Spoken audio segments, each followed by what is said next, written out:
নমস্কার বন্ধুরা, আমি সুমনা চলে এসেছি খুব স্পেশাল আর একটা ব্লগ নিয়ে আপনাদের কাছে। এই মুহূর্তে চলে এসেছি ওয়ার্ল্ড হাইয়েস্ট মোটরেবল পাস, যেটা হচ্ছে খারদুংলা পাস। এখন এই মুহূর্তে অবশ্য ফার্স্ট নয়, এটা এখন সেকেন্ড হয়ে গেছে। তো যাই হোক, এটা প্রচুর পরিমাণে উঁচুতে, প্রায় 18,000 ফিট সমুদ্র পৃষ্ঠ থেকে উঁচুতে। এখানে ফটো তোলবার জন্য সবাই প্রচুর পরিমাণে ভিড় জমান। আমরাও অনেক কষ্ট করে একটা ফটো তুলেছি। এখানে এসে যেটা সত্যি কথা সেটা হচ্ছে এতটাই এটা উঁচুতে, যেটা হচ্ছে প্রায় 18,000 ফিট, 17,900 সামথিং কিছু একটা ফিট উঁচুতে সমুদ্রপৃষ্ঠ থেকে। তো সেই হিসাবে এখানে প্রচুর পরিমাণে জায়গাটা উঁচু। দেখুন পেছনে প্রচুর বাইকার্সরা এসেছেন এইখানে বাইক চালিয়ে আসা। সত্যিকারের প্রতিটা বাইকার্সদের আমার মনে হয় স্বপ্ন থাকে।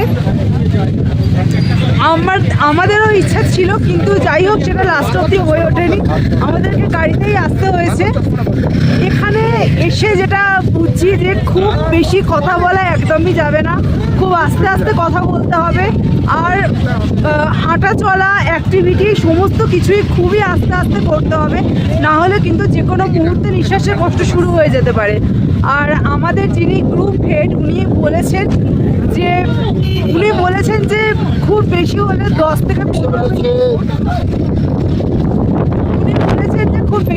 10 থেকে 15 মিনিট আমাদের এখানে দাঁড়াতে দেবেন, তার থেকে বেশি দাঁড়াতে দেবেন না বলতে কি 10 থেকে 15 মিনিটের বেশি আমরা এখানে দাঁড়িয়ে থাকতেও পারবো না। তো যাই হোক, আমি তো প্রচুর পরিমাণে এনজয় করছি। আমার পেছনটায় দেখুন, এতক্ষণে সামনের ওই পাহাড়টার মাথায় কিছুটা বরফ দেখতে পেয়েছি। এইবার আস্তে আস্তে বরফ পড়া শুরু হয়েছে, ওপর থেকে বরফগুলো নামাও শুরু হয়েছে নিচে।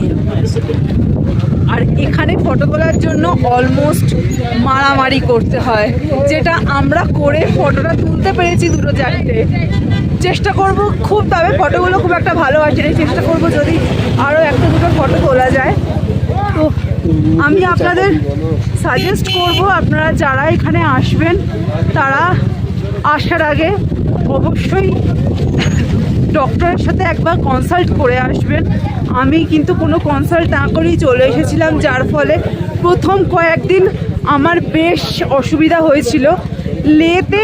তবে খারদুংলাতে এসে সবাই বলেন যে অসুবিধাটা বেশি হয়, কিন্তু বিশ্বাস করুন আমার এর থেকে লেতে অনেক বেশি অসুবিধা হয়েছিল। সেই তুলনায় খারদুংলায় এসে আমি এই মুহূর্তে এখন অনেকটা পরিমাণে স্টেবল আছি। আপনাদেরকে পেছনের সিনটা একটু দেখাই, দেখুন। এটা হচ্ছে একদম পেছনের ভিউটা, ওখানে হচ্ছে খারদুংলা টপের ওইটা, আর এখানে হচ্ছে পেছনের এই ভিউটা।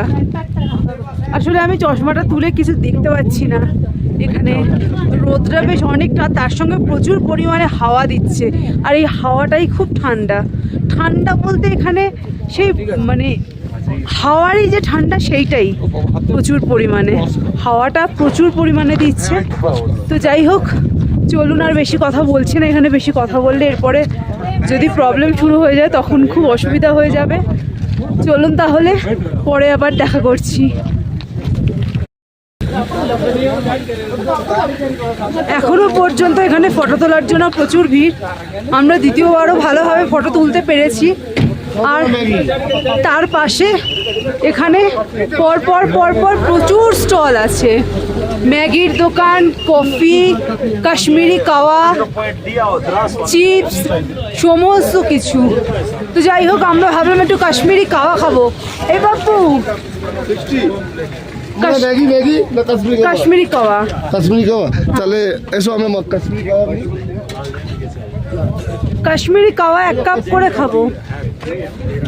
তো যাই হোক, আমরা এই দোকান থেকে 1 কাপ কাশ্মীরি কাপ 50 কাশ্মীরি কাওয়া খাচ্ছি, একদম খারদুংলা টপের পাশে। এখান থেকে তোমার দিকে আমি বললাম যে ম্যাগি খাবে, বলছো না। এত একটা উঠতে পাপ্পু আমাকে বললো ম্যাগি খাবে কিনা, আমি বললাম যে না ম্যাগি খাবো না, তার থেকে খাওয়াটা ভালো জানো পাপ্পু। আর বেশি কথা কিন্তু বলা যাচ্ছে না, হাঁপানি ধরছে কিন্তু এবার। ভাই দুধ না পানি পানি মানে দুধ খাওয়া হবে, দুধ দিয়ে কি করে হবে? कावा दूध कावा दूध से कैसे बनता है? कावा तो ऐसे ही मसाला को उबाल कर वो जो किशोर कावा है उसमें तो दूध नहीं जाता है।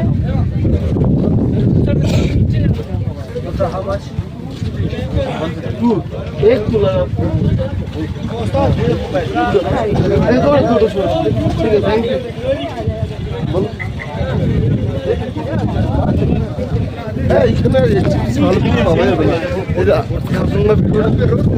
তো যাই হোক আমরা এক কাপ করে কাশ্মীরি কাওয়া নিয়ে নিলাম।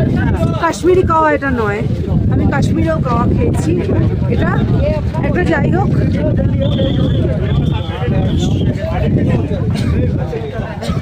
কিছু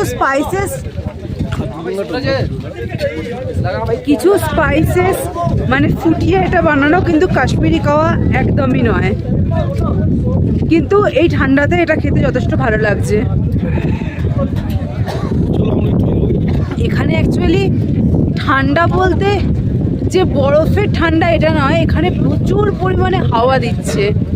এই হাওয়াটাই মানে কানে বা গলায় লাগলে খুব কষ্টকর।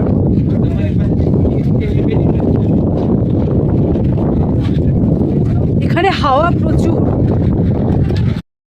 আমরা যখন খারদুংলায় গেছিলাম তখন আমরা বরফ খুব বিশেষ একটা পাইনি।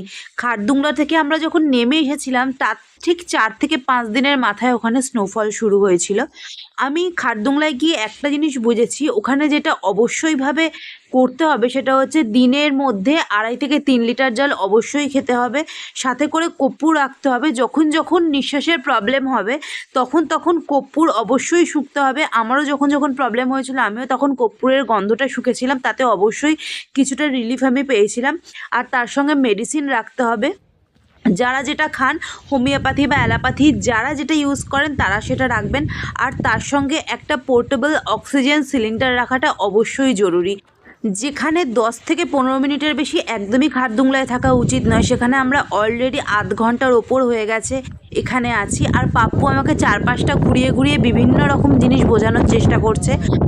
যেখানে এই জায়গায় বেশি জোরে হাঁটা চলা করাটাও উচিত নয়, সেখানে পাপ্পু এই পাহাড়ের গায়ে বরফ দেখে আস্তে আস্তে এবার ওপরে ওঠার চেষ্টা করছে। আর এটা দেখে আমি প্রচণ্ড পরিমাণে রেগে গেছিলাম।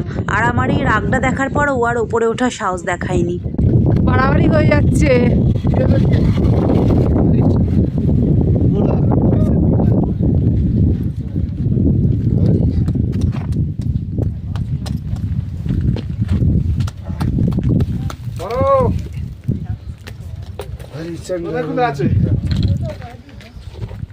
নামো, বাড়াবাড়ি হচ্ছে। চলে এসো।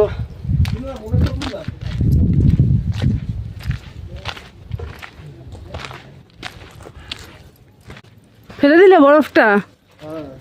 বরফগুলো এখানে ড্রাই বরফ অবশ্য। এই এতক্ষণ বাদে হাতের সামনে বরফ পাওয়া গেছে।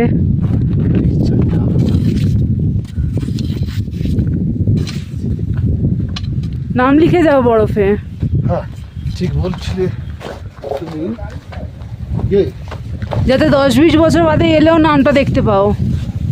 এদিকে পাপ্পু নিজের নাম লেখায় ব্যস্ত, আর ওদিকে খারদুংলার যে বোর্ডটা ছিল তার পাশে আরও খুব সুন্দর সুন্দর 2-3টে ভিউ পয়েন্ট ছিল, যেখানে আমরা আর ভিডিও করতে পারিনি, কারণ 2-3বার খুব জোরে জোরে ধুলো ঝড় উঠেছিল, যার মধ্যে একটা ঝড়ে আমি পড়েও গেছিলাম। তো যাই হোক, তার জন্য আর ভিডিও করে ওঠা হয়নি। কিন্তু খুব সুন্দর সুন্দর কয়েকটা ফটো তুলেছি, যে ফটোগুলো আপনাদের এই ভিডিওর সাথে অ্যাটাচ করে দিলাম, আপনারা অবশ্যই দেখবেন। যেখানে বাপ্পাদা আমাদেরকে 15 মিনিট টাইম দিয়েছিল খারদুংলায় থাকবার জন্য, সেখানে আমরা প্রায় 50 মিনিটের কাছাকাছি খারদুংলায় ছিলাম। তো যাই হোক, ভগবানের আশীর্বাদে আমরা সবাই সুস্থ ছিলাম, ভালো ছিলাম এবং খুব নিরাপদে নিচে নেমে আসতে পেরেছি। আর এটা দেখুন, খারদুংলা থেকে নামবার সময় সবার অবস্থা গাড়িতে, মানে সবাই এতটাই পরিমাণে টায়ার্ড হয়ে গেছে যে সবাই তখন ঘুমোচ্ছিল, আর পাপ্পু ঘুমোয়নি। আমি ভিডিও তুলছি দেখে আমাকে হাত নাড়ছিল। তো যাই হোক বন্ধুরা, আমার এই ভিডিওটা আপনাদের কেমন লাগলো আপনারা সবাই জানাবেন। আর যদি এই ভিডিওটা ভালো লাগে তাহলে অবশ্যই একটা লাইক করে দেবেন, আর আমার এই চ্যানেল পি সুমনা ক্রিয়েশন এই চ্যানেলটাকে সাবস্ক্রাইব করে দেবেন।